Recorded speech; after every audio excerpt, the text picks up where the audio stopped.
Fun for me. I think it's a topic that doesn't always get taught, doesn't always get explained, and I kind of take you.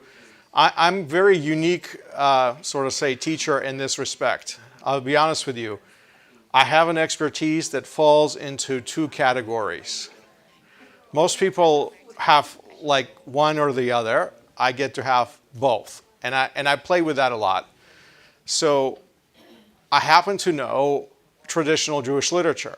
Okay, so that means when I teach you about the temple, I'm going to talk about all the different sources in the Mishnah and the Gemara. I'm going to bring out all kinds of tradition from the traditional Chazal, from the literature of the sages and rabbis, and what they told us about. So there's been a lot of tradition preserved in that. And so I get to answer your questions and tell you what the rabbis remember things like, which is fun. But also because of my studies in antiquity and in Second Temple, also spend a lot of time reading things like Josephus and writings that are in Greek, okay? And so being sort of, say, multilingual and going all the time between Greek and Hebrew and Greek and back to English or whatever, the idea is that I always live in these multiple worlds. And because I do, you kind of get a little bit of the benefit of that. You're going to get the tail end of some of the research that I do, the texts that I run into, that other people might not even have on their radar. And so they're fun texts to explore. Because when we study the temple, we are kind of sort of studying history. We are, and we can be like historians. We can look and approach this topic and say, okay, let's do a little archaeology here with the texts that we have. We can't do archaeology in the Temple Mount. This is the sad part. The saddest part for us is that here we are, we have a homeland, we have a place, we have the holiest place for all of us right there in the very middle of Jerusalem, and we can't touch it. Archaeologists can't touch it. We can't excavate. We cannot unearth things that are thousands of years old, that all speak in Hebrew every time we dig. Every time something is uncovered, it's all in ancient Hebrew. And it all tells a little bits and pieces, little tiny portions of the puzzle of the story. You know, how many places in the Kidron Valley where the garbage was dumped from illegal excavations of the Temple Mount, that people have found seals, clay seals. At one point, documents were sealed with a ring, with a clay. And then later, as those seals were discarded, they became hard. And some of them went through fire. And when, you know what happens to clay when it goes through fire? It hardens. It becomes like a rock. And so we have these clay seals inscribed with the names of cabinet officials and court officials from the times of the kings, from the days of David and Solomon. We actually have the names. We actually have found officials who are mentioned in the Bible with their names pressed into the clay on the seal, because they authored some sort of a document, a decree or proclamation of some sort. Guess what? Politicians are all the same. They make proclamations and declarations all the time. Nobody cares about it, most of it, that them, but they do. And those records are kept. And then eventually we get little tiny bits and remnants of that. But what it does, it proves a history. It proves a long history of that area being Jewish and vibrant and living part of the temple. So yes? If we were able to excavate, if Israel was able to excavate the temple, where would they start, do you think? Because I was at the Western Wall underground thinking about what's behind that. If I was leading the expedition, so there's already that whole entire side already being excavated, and then the whole city of David side has been excavated. Right. So that needs to continue to be excavated. The other side, okay, what we call the Solomon Stables, that has been untouched, in that area, and that is actually old priestly quarters.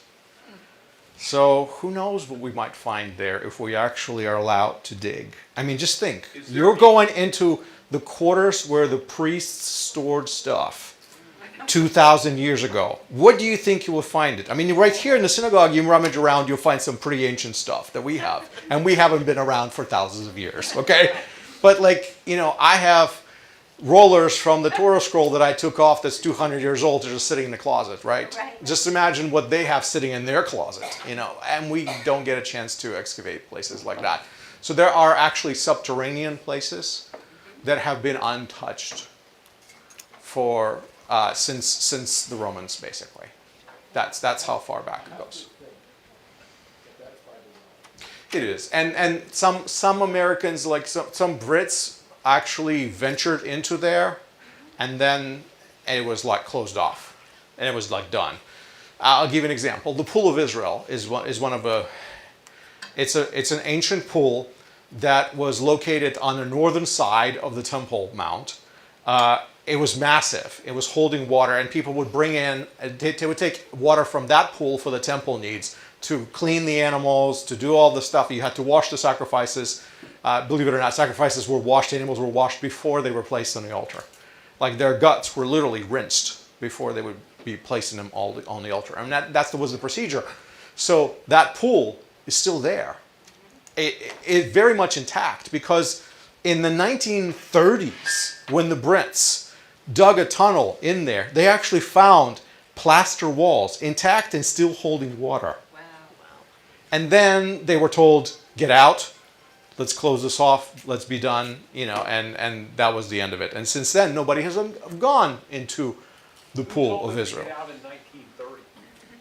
Well, the politics. When you start digging under mosques and churches and things like that, you're getting into trouble. You're going to have riots. Remember, since the Brits took over the land, Yeah. they had to deal with the local populations, Right. and which is why they gave it over to the United Nations, or at that time the League of Nations, and they said, you have it. We're done with this. We're leaving. And that's when the state of Israel declared its independence. But that, you got to understand, there's a lot of politics behind that. So the reason why we can't excavate the Temple Mount is politics. Politics. That's really what it's about. It's the fact that the land is inhabited, it's not vacant, and there's political price to pay for all these things. And then so one day things will change. But for now, they are as they are. For now, we do archaeology in the texts. So I'll do a little archaeology with you today. So we've been studying what the temple worship must have looked like. For the past few weeks, we have kind of dug into that. Together, we imagine what it must have been like for non-Jews who would come to the temple. What would they see? What would they experience? Where would they be allowed to go? We talked about that. What they saw, what they felt. We examined the experiences of priests who serve at the altar. What it would be like if you were a priest, showing up to the temple to do your duties. And we also considered the perspective of the Levites, assisting everyday worshipers. What were their duties? What was their day in the life of the temple being a Levite was like? So that hopefully those were fun journeys for you, and you kind of allowed your imagination to play with that. Now, this time, we'll look at Herod's temple through the accounts of travelers who wanted to share what they saw. And so I have one particular account of a traveler that I wanted to share with you that I think is fascinating, but there's a little bit of caveat. There's a little to it that I want to give you an introduction to that I think is important to know and understand. So there's one ancient text that offers what I can call an observer testimony, okay? Most scholars date this text, and it's called the Letter of Aristeas, to the 2nd century BCE. So imagine an ancient text written in Greek from 2nd century BCE, and it comes to us from Alexandria, Egypt, or at least that's what we suppose it comes from. It doesn't say so. We're kind of trying to figure out, because the center of Jewish learning in Greek really was in Egypt. And so the work, the Letter of Aristeas, if you were to read it, it may employ a very Hellenistic framework of thought. It will use good Greek, but it is an undoubtedly Jewish work. So here's what the trick is. The Letter of Aristeas is written by a man who wants you to think that he is not a Jew. And he's writing as a court official of Ptolemy, okay? Ptolemy is the king of Egypt at that point. This is a Hellenistic kingdom. Greeks are in charge. And so Ptolemy rules Egypt. And so he's writing from the court of Ptolemy as his official, pretending to be not a Jew, writing a letter to his relative who is also not a Jew, and he's explaining to him all this stuff that he got to observe in the court. And what is happening in the court is a delegation of Jews come from Jerusalem, and King Ptolemy wants them to translate the Jewish Bible into Greek. And they, of course, begin with the 5 books of Moses, to begin with Torah. But before that happens, he wants to make sure that, number one, the 5 books of Moses are worthy of taking the time of getting it translated into Greek, and this is going to cost a lot of money. So they call this big delegation of people from Jerusalem. They travel out, and King Ptolemy holds feasts. For 7 days, he dines with these educated Jews who are eloquent and well-spoken, both in Greek and, of course, in their native language. And they explain Torah to him. And the way they explain Torah to him is a very interesting way. He asks them questions, and they answer. He asks them questions about his rule, his reign, his kingdom. What should I do in this situation? What should I do in this situation? And they give him back wisdom. They give him the Torah wisdom. They don't say the commandment says this or anything like that. What they do is they take the principles of Torah and they unfold those ideas before the king. And the king, day after day, has these long banquet feasts with them and asking him questions, and each time he picks on a different person from the crowd, and they all answer, and they're all awesome, and they all know their stuff, and the king is impressed every single time, and he walks away just being more convinced that it really should get translated. This wisdom of the Jews needs to be translated into Greek. So that's how we get it. Right. Right. So when Alexander the Great took over, lost, so to say, the empire, and how he lost the empire, he died. He conquered the whole entire known world, and he died.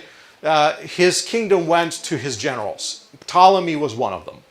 Okay? So there was a whole dynasty of Ptolemaic rulers in Egypt. They're not Egyptians. Okay? They are not pharaohs. They're Greeks. They all call Ptolemies. Ptolemy is like Herod. Herod is not a single guy. Herod has become a title. Ptolemy is a title because it's a dynasty. Okay? So we have dynasties, and that's no different in European as well. So Ptolemy is this king, supposedly, in the story. And it's interesting that this letter of Aristeas, one of the things that the king does before he brings Jews over to Egypt to translate, because they're going to translate there on location in Alexandria. Before he does that, he actually sends a request to them. And he sends a request, and as all kings would do, he would send a delegation, a request, a petition to the Jews. And of course, he was going to speak to the high priest and powers that be, and he's going to bring gifts and offer gifts. So this delegation laden with heavy, expensive stuff for the temple actually takes off from Alexandria, Egypt, and they come to Jerusalem. They bring the goods from the king, and of course the request. But as they come to Jerusalem, they get to see Jerusalem. And the letter of Aristeas wants you to think that this guy sees it for the first time. And maybe he is, maybe he isn't, I don't know, but the way he writes the story as if he was a part of the delegation and he goes there and he gets to see these things. So how much of this is historically accurate is true, I don't know, but the descriptions are pretty spot on. Okay? And so I could trust portions of the story, but remember, you're reading a book. You're reading a story. People think like, oh, I'm reading history. No, you're not reading history. You're reading a rambling of some dude in Alexandria, Egypt, who wants to tell you a story, and you assume it's history just because it's old and ancient. Okay? But not everything you encounter is history. Like today we write a book that's scientific, that's historical, and we say specifically what are we doing, and even those are not really history. Hello? I'm sure you run into some books and you said, that is not how it happened. Why? Because you were there, because you remember, because you know people, right? So even with historical books that are written today, with all of our scientific objectivity, we get into crazy stuff. Imagine this is an ancient world. The writing is for the storytelling. The writing there is for the effect of you knowing. And very few people read at that time. So you're writing to a very narrow audience of educated people. Very few people are going to read that in that time. So the letter of Aristeas is really for the elite. And it's written to present Judaism, essentially. But he wants you to think he's not Jewish, because that would make it more palatable. You know, like, so if you're not a Jew and you're reading it, you might be like, oh, these Jews, they're pretty cool, you know. But what they don't realize is the guy's kind of playing to the audience. So anyway, so he's a foreign envoy from Egypt's court to Jerusalem. And this is his description. This is his impression of coming to Jerusalem and what he gets to see. And I'm only giving you parts and pieces because, of course, the letter of Aristarchus is, you know, it's a decent sized work. It's not super long. You could probably read the whole thing in 3 hours or something like that. But it's a pretty nice letter. It's a book. It says letter, but it's not a letter. Let's put it that way. All right. So this is what he says. Upon our arrival in the land of the Jews, we beheld a city that is situated atop a mountain of a considerable height, with the temple gleaming splendidly at its summit. Enclosed by 3 walls and towering over 70 cubits high, the temple and its surrounding structures exhibited a magnificence and grandeur unparalleled. 2nd century BC. The land of the Jews. Yeah, I mean that's how else would you talk about it? Nobody else is living in that land at that point. So thank you. Just the point. So Herod's temple at this point was not complete. Remember, I told you it was under construction. But even back then, under construction, it was already impressive enough for this guy to say, wow. Okay, so it's still got scaffolding places going on. It's not finished. I'm showing you a reconstruction, a picture, an artistic depiction of what it might have looked like, all finished and done. But even at that point, he says, so here I arrived to this land. There's a mountain of a considerable height. Why? Because in order to enter Jerusalem, you have to go do what? You have to go down into the valley, and then you're going to go up to get to Jerusalem, because Jerusalem is surrounded by valleys. There's no way of going down to Jerusalem. You're going to go up to Jerusalem. So you have to make the aliyah. That's right. So here he says it's a mountain of a considerable height. Why? Because he had to climb it. And so he sees this temple gleaming splendidly at the summit. So he's at the very top. And so the temple is on the high place in Jerusalem. If you understand the topography, if you look at how the high places in topography goes, actually, temple is the high place, and the other next high place that you could see. Do you see behind the temple there's some towers right there in the background? Yes. Do you see those? Okay, that's Herod's palace. Those towers have names. I forget, one of them is called Phasael Tower, and they're all family names, basically. He named them after relatives. But the idea is that is another high place. So you kind of have the temple as the high place, and you have a little further away from the temple another high elevation, just the way the land goes, let's put it that way. So he sees this temple towering over the city, 70 cubits high, okay, and the temple is just beautiful. It's grand, it's magnificent. That's what he says. So far, so good. Everything is accurate, right? So we keep reading. Let's see, next slide.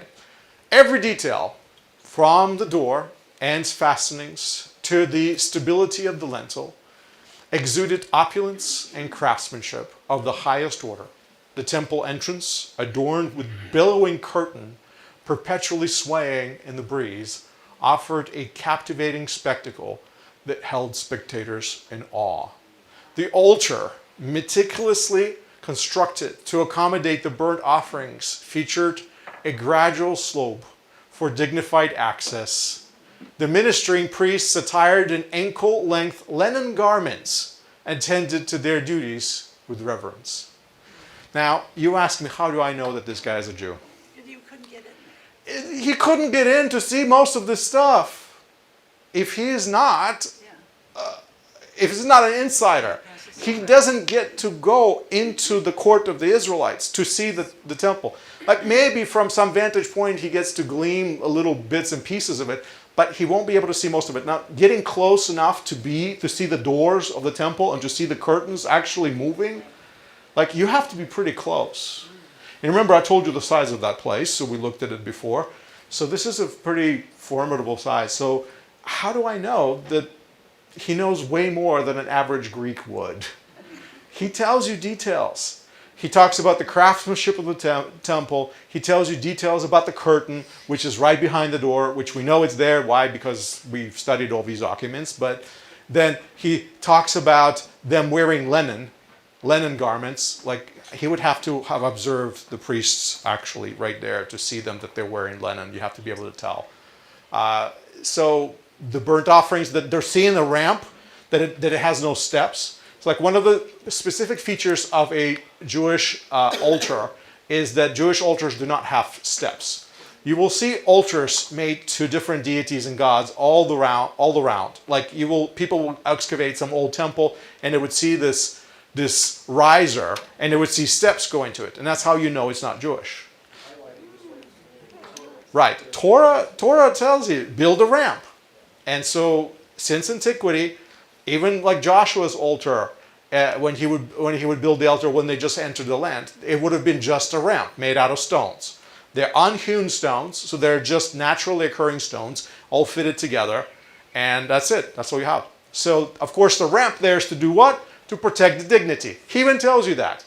Why? Because he read the Torah. Because he says the priests are supposed to wear special undergarments, and when they go up the ramp, nobody can sneak a peek. That's the idea, right? I mean, okay, I'm sorry, but I'm talking about these things in very real terms, but this is modesty, right? Now, you are living in the world that's very modest. But temple is a place of modesty, okay? You don't get to walk around naked in a temple. You don't get to sneak a peek in a temple. Like, yes, outside the temple, that stuff is going to be there for you. Why? Because there are going to be people laying on the side of the road naked. Why?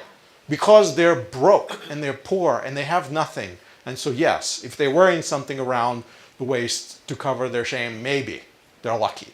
But that's it. So, yeah, they will see all kinds of things, but not in the temple. So these things are important to ancient people, and they write about it, and we take all this stuff for granted, of course, but that's their world. So he talks about the burnt offerings. He's talking about the altar being sloped and the priests attired a certain way. He says all of that is done with reverence. So I love the descriptions because they're all actually very real, very true. I just, kind of see through his ruse of what he's saying. All right, let's keep reading a little more. Facing eastward, with his back to the west, the temple floor was paved with stones, sloping toward designated areas where water could wash away the blood of sacrifices. An abundant natural spring within the temple area ensured an endless water supply. It gives you some pretty amazing details for an outside observer. He's telling you that there was a way to drain the blood, to clean. Now, we do know that there are subterranean chambers where there were actual pipes there, and there was a way to take the water and to wash all the stuff out because it was kept clean all the time. And there was a water source that would be brought to. It wasn't a water source like a natural spring, but it was a reservoir that they kept refilling all the time, which is why it took so many priests working and doing all this labor. But basically, the way the sacrifices were managed, it's actually very accurate. It says there's an abundant natural spring within the temple. Well, not exactly, but close. There's a spring nearby from which water would be brought. The details actually will keep on going. So he says, remarkable underground cisterns equipped with countless pipes covering into a network spanned a circumference of 5 furlongs along the temple site. How does he know that? Right. Carefully sealed within lead and plastered, these cisterns efficiently manage the flow of water unseen by all except those engaged in the temple's administration. Now, I'm wondering if his relative actually was involved in the construction and got the contract for the pipes. Because he goes on talking about the pipes for quite a while. This is a big deal to him. Like I said, I'm really interested in how he tells you the details. This is from 2nd century BC. It's probably like a year 125 or something like that is when it's written. So it says that the water was flowing to the temple so that people can do their service, their ministry. To verify the magnitude of the reservoirs, I was led beyond the city limits and instructed to listen to the meeting of the waters from a certain vantage point, so he could hear water dripping into a cistern from a higher place. That's what he could hear. The resounding noise confirmed the vastness of the reservoirs, a testament to the meticulous engineering and planning evident throughout the temple complex. Well, that's one thing that Herod was really good at, is planning and engineering. I read, I think it's in Alfred Edersheim's work, that drainage system diverted water to all the gardens of Herod's palace and the bigwigs so that their gardens would flourish with little extra nutrients from blood and. Possible, but I don't know that would be it. Edersheim, I mean, if I was building that, I certainly wouldn't do that. I would take it out into the Kidron Valley, right into the Hinnom right there, or something like that. Where, who knows? Who knows? We don't get to excavate, and because we don't get to excavate, we don't get to say yay or nay. We can't confirm or deny. That's the problem. So there's a lot of hearsay when it comes to the temple and how things actually work. So we go by documents like this and stories that are ancient and hoping that what they tell us is true and accurate. And then we find other documents to collaborate something of that sort. So we have these cisterns and pipes and all of this diverting water away. So he's very impressed by that, and he should be, because water is not something that's easily occurring in that part of the world. The service of the priests in the temple was characterized by unparalleled physical endurance and disciplined, silent service. Each priest had specific tasks. The way they worked spontaneously and diligently, despite the strenuous nature of their duties. Some priests provided wood, oil, fine flour, spices, while others handled the pieces of flesh for the burnt offerings, displaying remarkable strength and precision in all their actions. Interesting, huh? So this is like a first-person account. Like, again, he's telling you a story. This is like a diary. This is what I saw. This is what I observed. So he preserves all these details, telling us that the duties were divided. They all took their portion of the duties. You do this, I do that, and everyone kind of did it, and they didn't talk. They didn't have to give each other instructions or discuss things, because everybody knew what they were supposed to do. Why? Because they practiced it, they rehearsed it, they were trained, and this was not the time for direction given. This was service. What they were doing is worship, which in Hebrew, work is worship, and worship is work. Remember I told you that. Same, one and the same word. So here they're performing their duties, and it seems like they're just work, but they're not work. They're actually worship. And so whether it be wood or fine flour, whatever they're doing, and they're displaying strength, they're carrying all these pieces, and he's impressed by that. He's impressed by the organization. He's impressed by the fact that it's silent and nobody's yelling at anybody, "Hey, Mush, bring some more wood." Like, nobody's yelling that. They're just all doing what they're supposed to do. I mean, this is how it would be if we were building something today or doing something like that. Bring some more wood. All right, let's keep reading. The sacrifices themselves are awe-inspiring, with priests effortlessly lifting and placing heavy limbs of animals onto the altar. The sheep and the goats chosen for sacrifice are without blemish and notably fat, ensuring the offerings are of the highest quality. The entire process was carried out with reverence and precision, reflecting the priest's dedication to the worship of God. Now, do you see why I'm saying I think this guy is Jewish and he really knows what he's writing about? You could see through this too. Now, this is not your average Alexandrian Greek on the journey to Jerusalem. A tourist in the temple who's just like, wow, and then he gives us all these details. Like amazing details that you wouldn't know unless you've read the Torah a few times. Right. But to an average Greek, they wouldn't know. Like, how does this guy know these details? They're not going to go read the Torah. They're not going to know this. The average Greek might go for it. But we can see through this. We can see through the roofs. So he's talking about the altar and how they're ministering, and he's impressed by that. And the offerings of this highest quality, and of course, they're without blemish, right? I mean, that's the Torah language. They're unblemished offerings. And everything is done just so to worship God. That's what it's about. And it's pieces. Do you notice that they're carrying pieces? Remember I told you how, like, you look at the painting of people sacrificing animals, and it's always like an animal laying on a pile of wood, and then the person comes and starts the fire, like, and the animal is whole. And I realized, I told you, the artists, they never had to sacrifice anything in their life, and they certainly did not observe the temple service, and neither did they ever read Mishnah or anything like that, so they have no idea how it was done. They understand that the fire is long going, and then you take the animal, you actually skin it, you actually take all the entrails, you actually separate things, and you actually cut it up in parts, and certain parts are brought and certain parts are not brought, and certain parts are brought at a certain time and other parts are brought at a different time. You don't lay a whole entire animal on the altar and then say, okay, let me start the fire underneath it. In fact, let me lay that animal live so that I can slit its throat. And while it's bleeding all over the place, then I'm going to start lighting the fire underneath it. I mean, that's how these paintings are done, right? It's silly, but this is a different picture. It's a different kind of a sacrifice. And he understands these details. He gets this. More than just an account of going to Jerusalem. This is basically a testimony that the Torah is being carried out to the letter Yeah. by the priest and the voting of the meeting.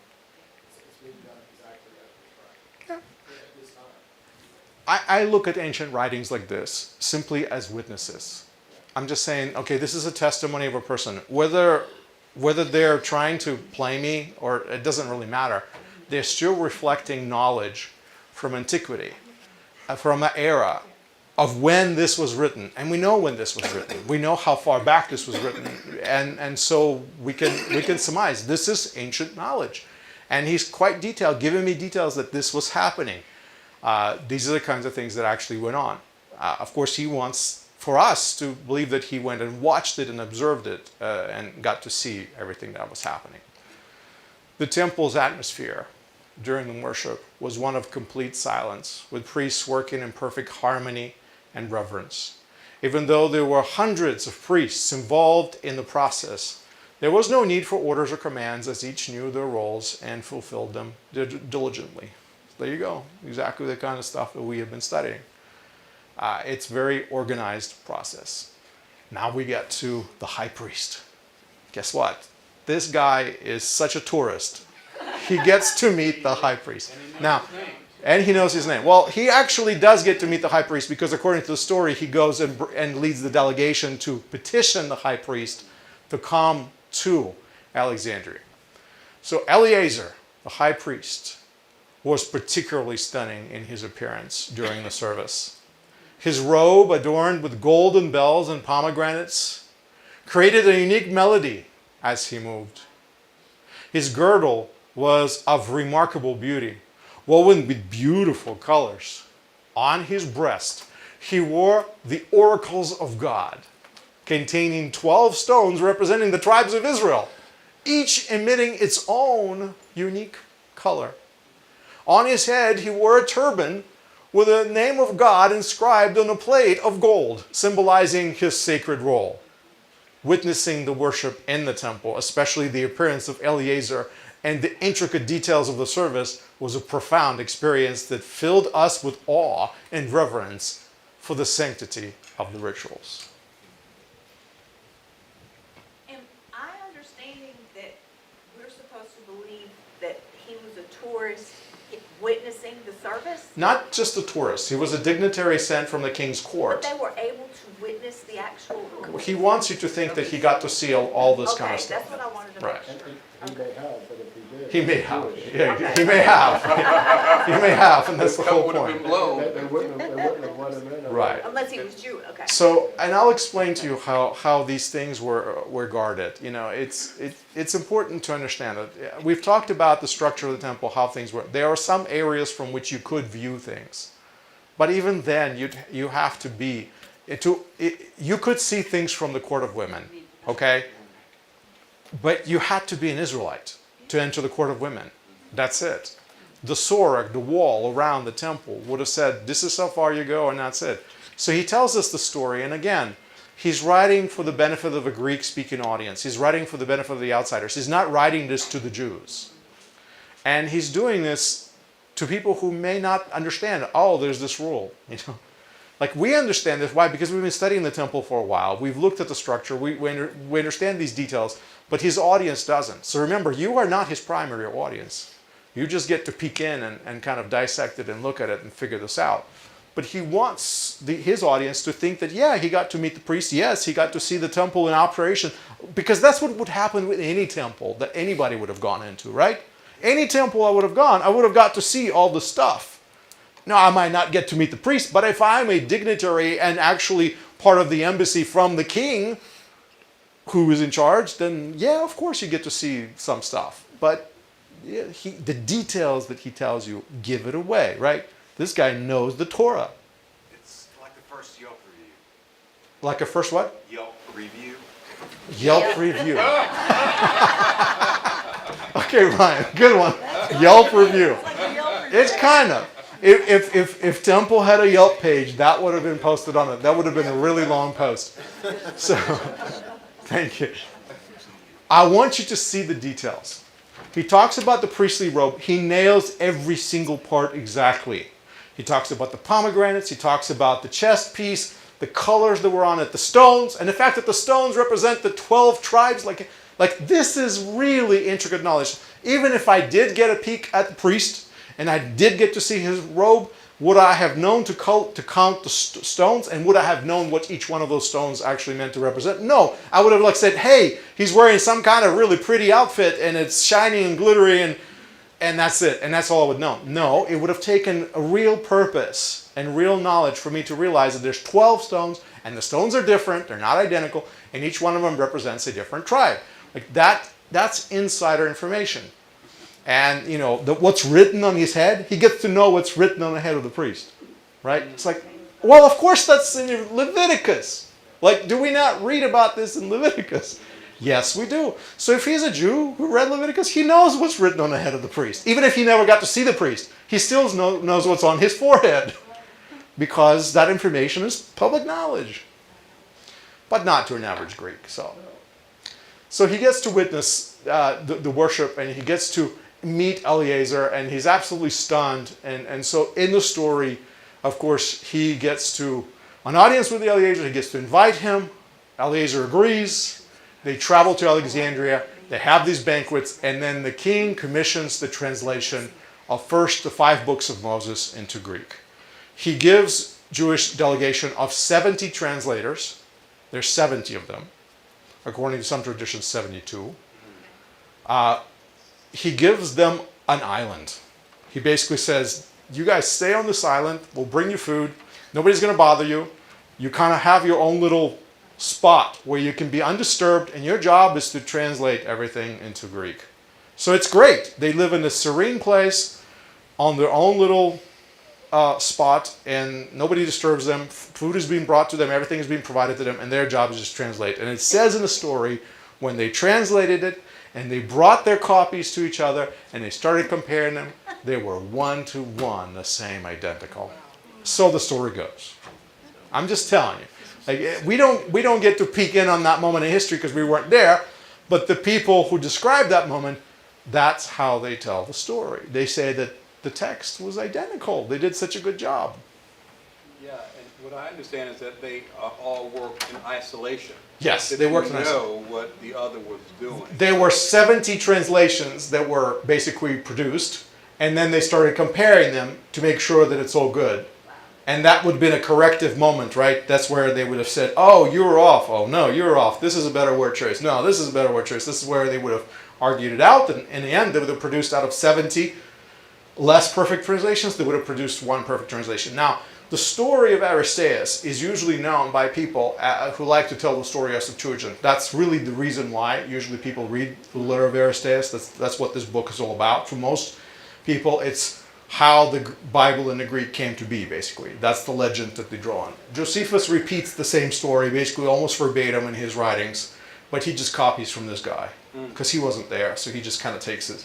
Josephus draws from all these different places, so he takes the same story with less details and just retells it in his own way, basically. But it is an amazing piece. It's an amazing piece of history that we have preserved a lore from that period in time, telling us what the temple looked like, what things looked like, and as Brad said, this is a testimony that things were actually being followed. People, in the 2nd century BC, people were actually following the rules, doing things the way they should be done.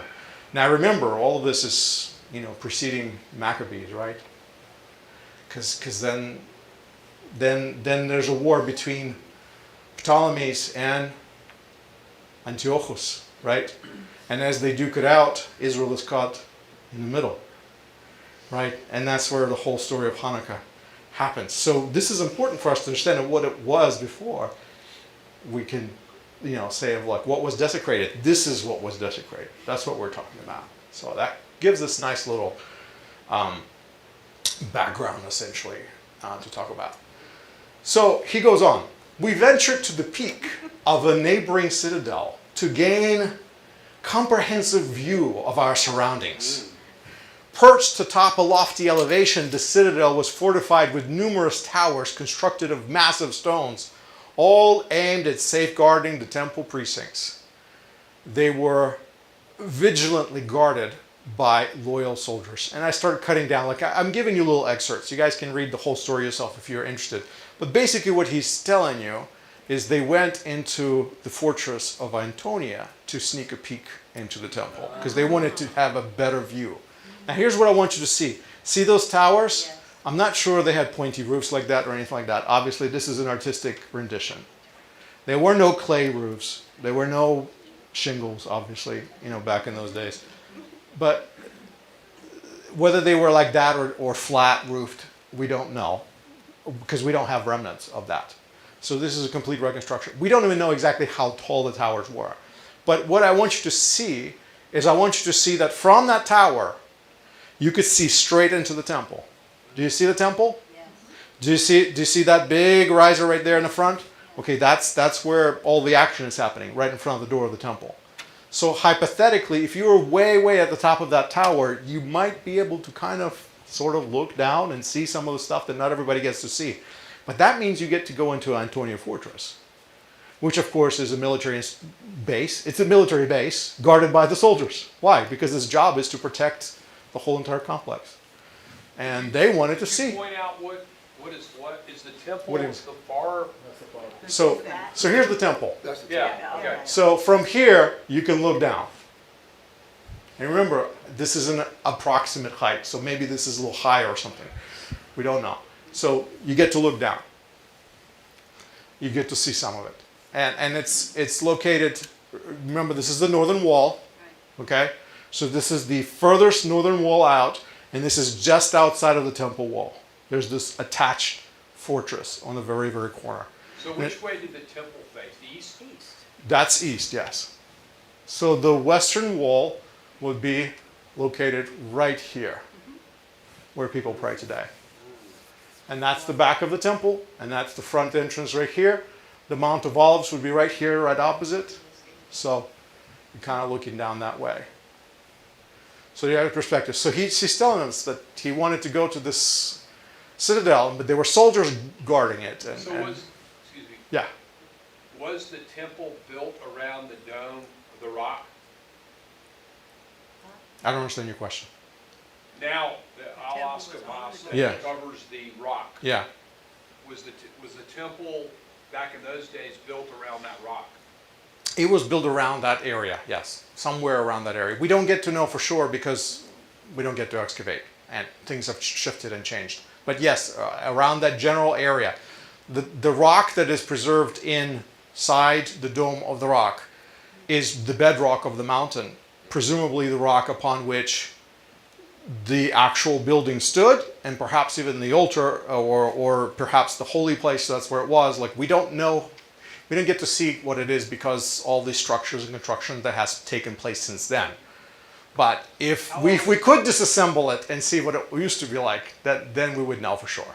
How long has the Islamic building surrounding the dome of the rock been there? Since Middle Ages, 1500s. Okay. Yeah. So that is a shrine. So what on the opposite corner of the Antonia Fortress is where the mosque is, where everybody prays.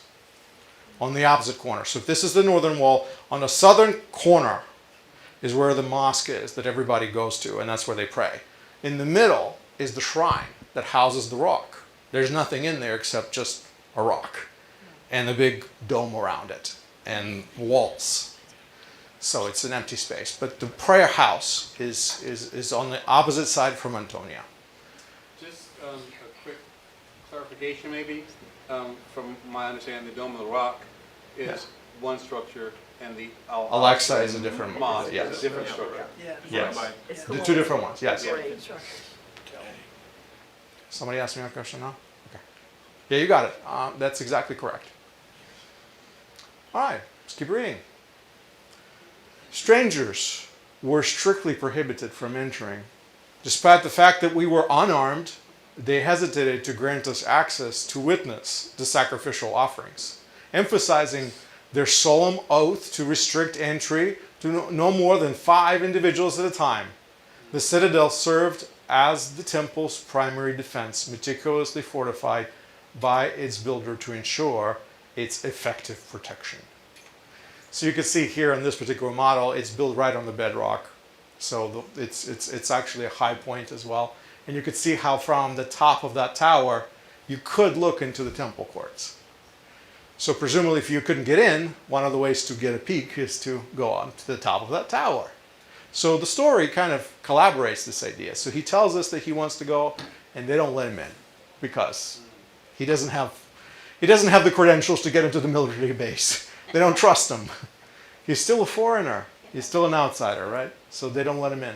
But that kind of gives you an idea of what stories he tells. And there's more geographic details in the book that he tells, because he talks about the mountains, he talks about the whole entire geographical area surrounding Jerusalem. He goes into quite details. I'm just bringing you out the part about the temple that he shares. So that's what he got to see. So take it for what it is. I sold it to you for what I bought it, except I told you that this is a story that perhaps not exactly being what it is.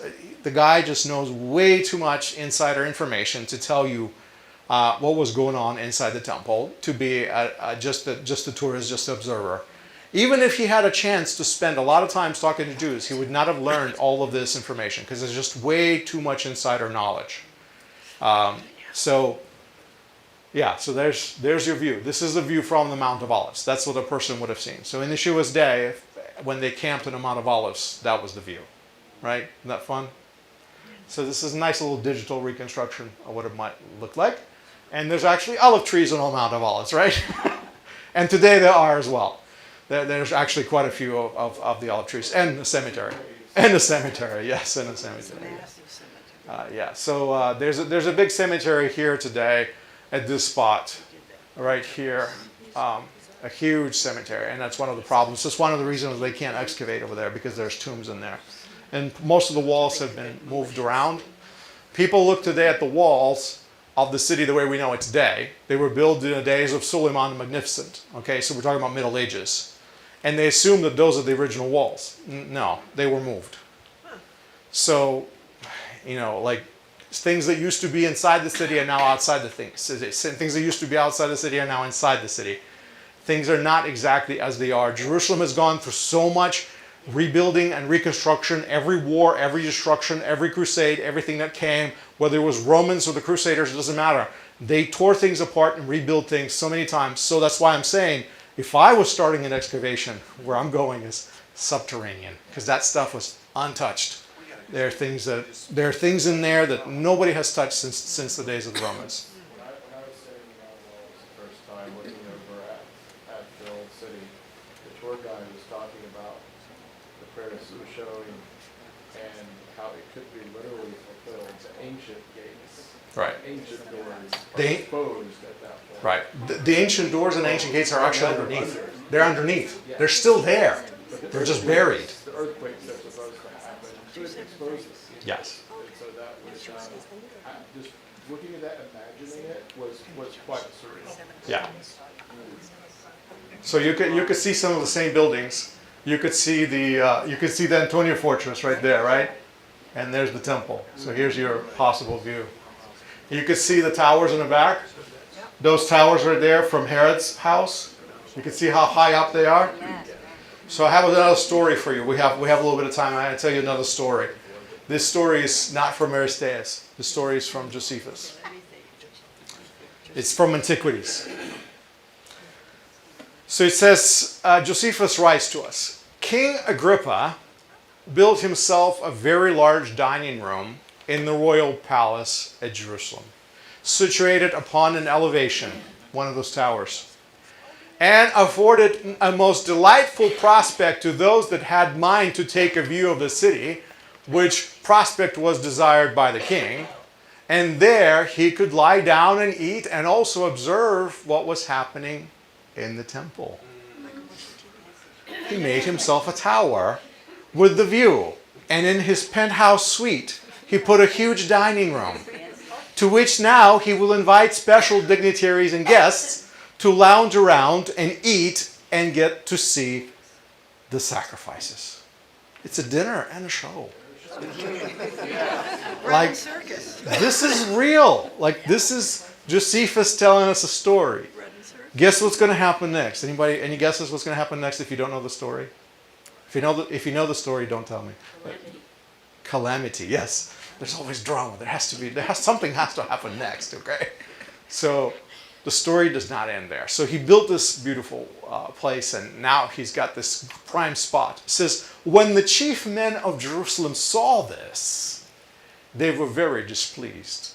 For it was not agreeable to the institutions of our country or law that what was done in the temple should be viewed by others, especially that belong to the sacrifices. Therefore, they erected a wall on the uppermost building which belonged to the inner court of the temple towards the west. It intercepted the view from the dining room in the palace, but also of the western cloisters that belonged to the outer court of the temple where the Romans kept guards for the temple during the festivals. So what did the people who run the place do? They blocked the view. So remember, Herod's palace is quite far away. Also on the elevation, he's got this tower, so he's got the nice view down. But what they did is they just built up the wall a little higher so that now he can't see. They ruined his view. Why? Because it is improper. Why would they do this? Why would they be mad? Why would they be upset that somebody's peeking in on the sacrifices? Because it's improper. Because it's holy. This is not a show. It's holy. It's special. There's a reason why not everybody gets to be in. There's a reason why there's this rule and protocol and things like that. You don't get to go around and beat the system. So they erected the wall to block his view. What do you think is going to happen next? You think the king's going to like it? No, of course he's not going to like it.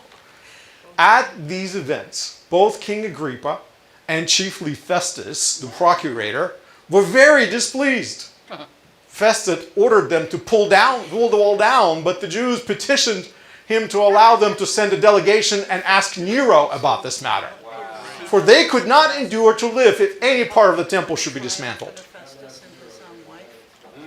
Now, what you don't know is Festus and Nero were pretty close. So Festus knew Nero had his back most of the time.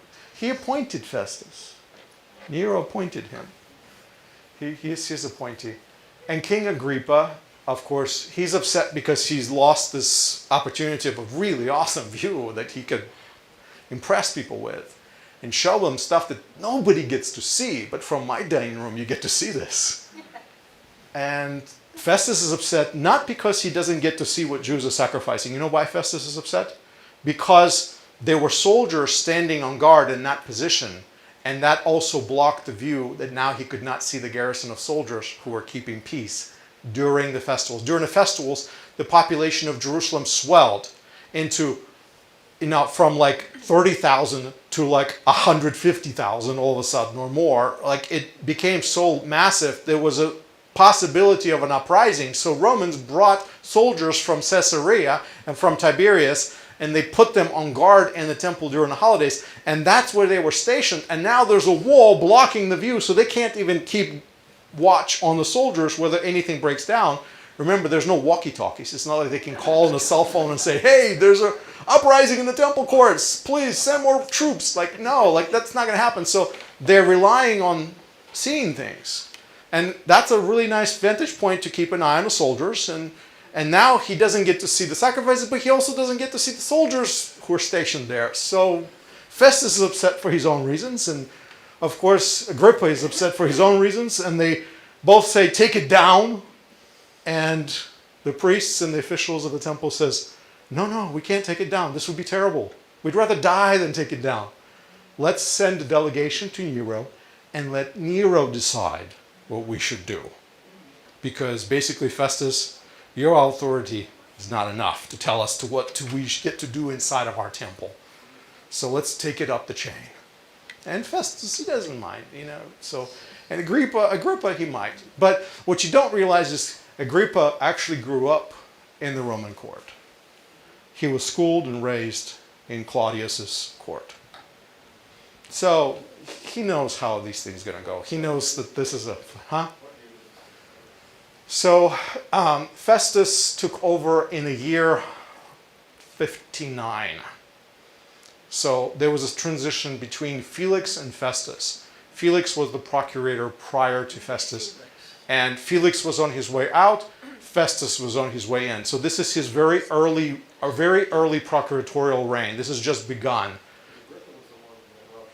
So it's two Agrippas. This is Agrippa II. Okay, you're absolutely right. So this is there's two Agrippas in the New Testament. This is the one that he stood in front of. Right, he almost persuaded him. All right. So because this Agrippa, he was an educated man. Like I said, he was raised in Claudian Rome. He was raised in a court there. He was very well schooled, very well educated, but he also knew the Jewish law. He also knew the Torah. He understood these things. Now, these are all relatives of Herod. So I'll give you more background on this in just a second. But I want you to see the story. I want you to take it in. So guess what? They go to Nero, right? Because they're going to have to resolve the problem. Now they have a contention of opinions. So now Nero's going to have to settle it. So you can guess how Nero settled it. I'll let you see if you can guess. But I'll give you a little bit more background. So King Agrippa II was the son of Herod Agrippa. He was the grandson of Aristobulus and the great-grandson of Herod the Great. So here's your succession. Herod the Great, Aristobulus, Herod Agrippa I, and then you get Herod Agrippa II. He, by the way, died shortly after this time. He didn't get to live very long, but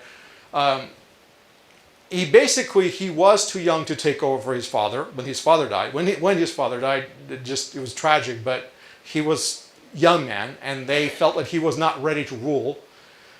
So at that point is when Israel began to be governed by procurators, because there basically was no king that they could trust, and the one that they could trust was too young. They couldn't trust him to do the job well. So eventually, when he got older, they gave him small kingdoms on the periphery of Israel. They gave him like the kingdom of Chalcis. It's a tiny little piece of property in Galilee. And then they gave him a little bit more. And then they gave him more. And as he governed those territories well, and like Syria, like he got to govern little pieces of that. As he governed those places, okay, now you can come to Jerusalem. Now you can be in charge of the whole thing. So he kind of had to prove to the Romans that he had what it takes, basically. So this is when the procurators came in. Why? Because Agrippa II wasn't old enough and not mature enough to rule. So he is the king in Acts 26 and 27. So if you read that portion of the book of Acts, where Paul gives his defense in the presence of Bernice, who was his sister. Bernice is the sister of Agrippa. And so he tries to persuade them, right? He's telling them about the Messiah. He's basically laying out the whole gospel. And you remember how the story goes. It says, you almost got me convinced. And what are you trying to make me into one of you? He's got a lot to lose. Oh, Festus was a new procurator, as I told you. He was appointed by Nero, came to replace Felix. Felix is one of the worst procurators of Judea. Not as bad as Albinus, because Albinus is the reason why we had the wars against Rome. But Felix is a fascinating story. He was a slave in the Claudius family. He was a slave owned by the Claudian family who was freed, became a freedman, and he rose all the way to become the procurator of Judea. Can you believe that? That is almost like a movie-worthy story where he can depict his story from a slave to becoming a procurator of Judea. See, this is the Roman system. Remember how I told you the Roman system was built on favors and who you know, and it's all about moving up, moving up, moving up, and you could achieve greatness and stature and power, and it's all about money and wealth, and he made it. He made it from a slave to all the way to the procurator. Now that's a poetic story, but he was a terrible procurator because historians said he was like an aristocrat ruling with the mindset of a slave. He was brutal. He was merciless. He had none of that regal, "You're pardoned. Go. Lick the dust of my shoes." He didn't have that gravitas. He didn't have that royal air. He didn't have that nobility within him. He was a slave. So he treated people in a very crude and rude way. And Romans didn't like that. They like, oh, he should be better. And so he did last a few years in Israel. But during him, the uprising and the revolts happened. The bandits, all of the uprisings in the Galilee happened during his watch. He actually allowed, let's put it this way, he caused the revolutions to uprise. And people were crucified and so on and so forth under his watch. He was the procurator who fomented violence in Israel. And it's because he provoked the people. His fist was too tight. He was too harsh of a ruler. He was too brutal of a man. Not merciful enough. And caused uprisings. And when you have subjugated people who happen to be very freedom-loving, that's what happens. I just wanted to make sure I'm following here. You're speaking of Felix, not Festus. Yes. So Felix, not Festus. Felix was the slave. Festus is the next procurator who comes in. He's actually from noble family. And so he's a way, way better manager. Way better. Then later after him comes Albinus, and Albinus is when we have the wars break out. But by then we already have Caligula stepping in and creating a mess by demanding to be worshipped as God. He wanted to be worshipped as God in the Jewish temple.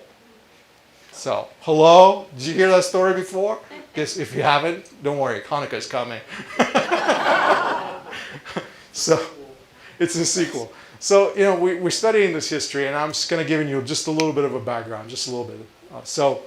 According to Josephus, when Emperor Nero listened to the petition, the priestly delegation that came to him, he decided to let them keep the new wall they had put up and dismiss their discord with the procurator, Festus. And once the king Agrippa heard the bad news, he decided to change the priesthood and appointed a new priest, Joseph. Joseph, who was called Kabi, he was actually Joseph ben Shimon, whose nickname or second name was Kabi. I got a little typo there. But, so, guess what? Agrippa says, all right, I can't make you take the wall down, but guess what? I'm going to change the management of the place. If you thought you won, I'm going to stick it to you. Because king gets to appoint. He gets to appoint the priest. And, of course, I'm pretty sure he got paid for it. That's usually how it works. So, guess what? It's a corrupt system. It's an imperfect system. But it doesn't mean the temple is not holy, and doesn't mean that God does not show up there, because an average worshiper who comes in there comes for the right reasons, despite of all the politics that are going on. What I want you to realize, the sanctity of the temple is the sanctity of the temple. In the most corrupt places sometimes, people can still experience God. I just want you to realize it. That's just the reality of things. Why? Because God is God. He's not going to be limited by the fact that people who run the place are crooks or doing anything wrong. That's not going to stop him. God is going to do what God is going to do. So, So there's another story for you. Hopefully you enjoyed that one. All right.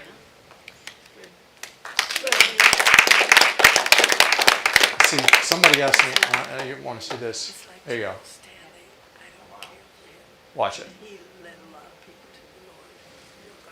You like that? You like that? You like that?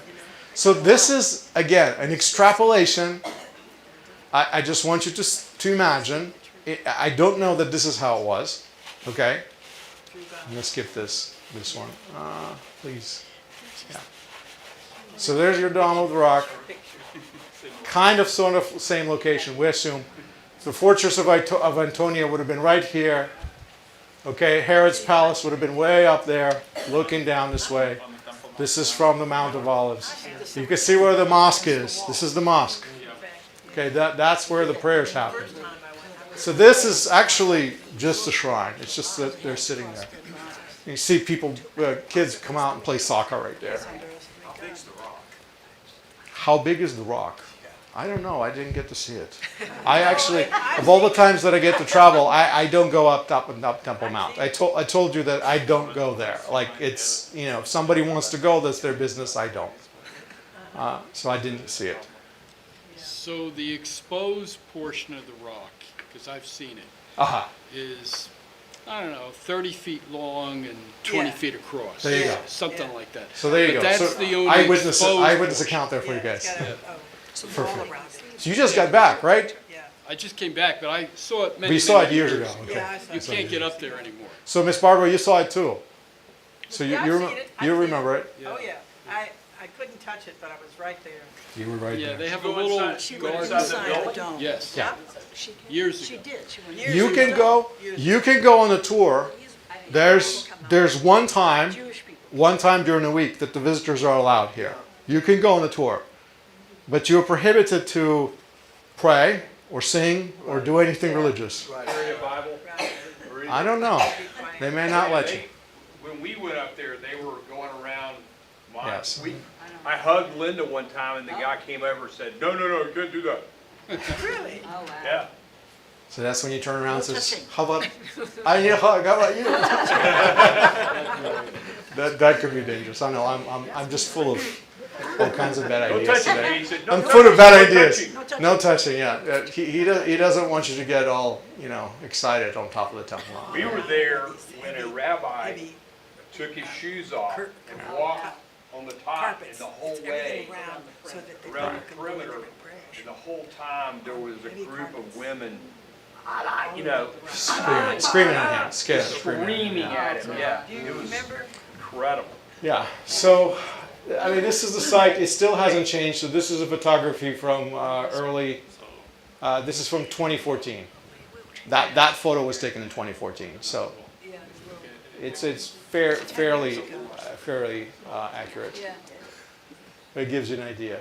So a little imagination. Right. If it happens, it Remember all the happens. heavy carpets around so people could walk. Or you want the second phase? And what? Something about You go. shoes. You go, Jason. I think I had to take my shoes off. I think so too. Yeah. To go in and There you go. there within that. That's easy. No, Okay, let me see if I can. Okay, thank you. I gotta get to this. All right. Very moving. That's where Abraham was. Right on that rock. And it's all uneven. All right, fun times. All right, so we'll continue studying more about the temple as we go on. Like I said, Hanukkah is here, so we'll be talking about what happened there, the history, the story, and I'll bring out some interesting caveats for you. Maybe digging a little bit into the Maccabean family history. How about that? Be fun? That would be fun? You like that? A little bit Maccabean family So history. when's the next trip? As soon as the rockets stop flying and we kind of feel like I'm not going to put you in a danger because the last thing I want to do is for you to spend $5,000 turning around so I could say we're going home because we can't be there. Okay. So when I feel that it's Travel insurance. a good time, that's when we'll do it. But